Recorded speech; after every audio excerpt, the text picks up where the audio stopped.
As the ground war intensified in Gaza this week, Israeli troops moved in to clear out Hamas terrorists from the al-Shifa hospital. What they found there went way beyond medical equipment.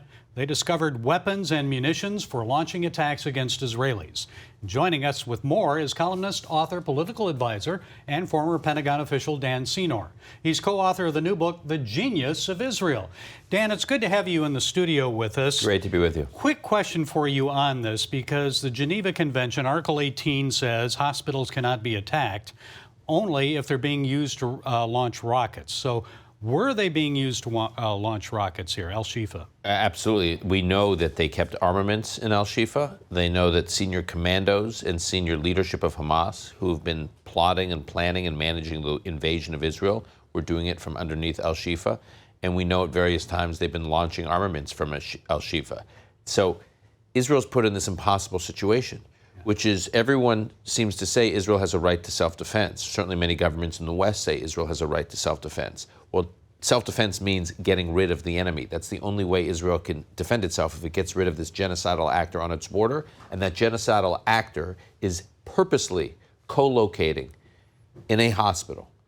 And so Israel has to decide, we have to take out the enemy to defend ourselves against this genocidal attempt, which means dealing with this hospital where the commanders of the war against Israel are running their operation. And even the Biden administration has said that. If you look at the briefings in recent days from administration officials, they say, look, we know what al-Shifa hospital has been used as. It's purposely being used as a headquarters to wage this war against Israel. And they took care to get the people out of there. Yeah, they worked on getting people out of there, and they tried to get fuel to the hospital.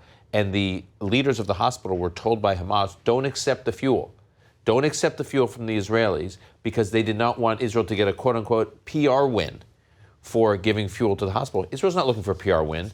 Israel is actually looking to fight this war in as humanitarian a way as possible. Save as many lives as possible. Exactly. But Hamas didn't seem to care about it. No, because for Hamas, these people's lives are just pieces on a chessboard. The irony is that these Hamas commanders are sending the rank and file of the Palestinian people in Gaza to participate in some kind of death cult in their attacks on Israel, while they themselves live in this very comfortable, areas and villas and live in, very affluent surroundings. Well, onto your book, The Genius of Israel. You mentioned, and I've read it, it's very good, by the way. Thank you. I read it, and in it you talk about Israelis being ranked by the United Nations as the fourth happiest people on earth. Out of the 150 countries, they're the fourth happiest. Right. Is that still continuing despite Gaza and everything that's going on, October 7th? Israel has been, I say it's the nicest thing the United Nations has ever said about Israel. They are the fourth happiest people in the world. Over the last number of years, they've been among the top 10 out of 150 countries. So even while Israel has been dealing with all this stress, violence, terrorism, people wanting to wipe them off the map, surrounded by enemies, in a state of war since its founding, with all domestic political division, even with all that tension, Israelis are still happy. Now, what does it mean that they're happy? What we argue in our book is happiness is almost the wrong word. It's about life satisfaction. It's about living with purpose. It's about living with meaning. That's where joy and reward in life comes from. And what we explain in our book is how Israelis manage to live with purpose. Why do they live with purpose? Why do they feel a connection to each other, to their families, to their community, and to their country, and to their country's role in the world?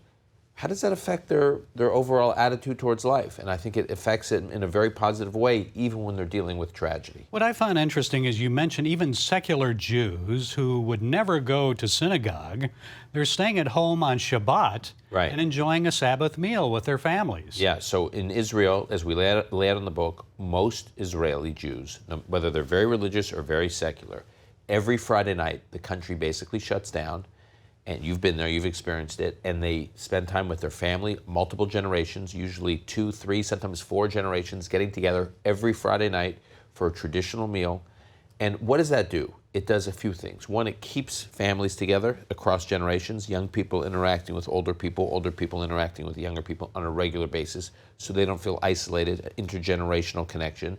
2, they're experiencing a ritual that's important to their family that they know the whole country is sharing at the same time. We call the chapter of that, it's one of my 2 favorite chapters in the book. We call that chapter Thanksgiving every week. In Israel, there's a Thanksgiving dinner every week. and you feel that the whole country is experiencing it. I feel in the United States, we've lost a lot of our national rituals where we're doing something that we feel the whole country is experiencing at the same time. It gives you a connection to everyone in the country. That's what the Friday night Shabbat dinner is about in Israel. It's about the resilience of Israel, and you're seeing the resilience right now, and the book explains where the resilience comes from. Okay, the book is A Genius of Israel, an example to us all, an interesting read. Learn more about it and America's best friends in the Middle East.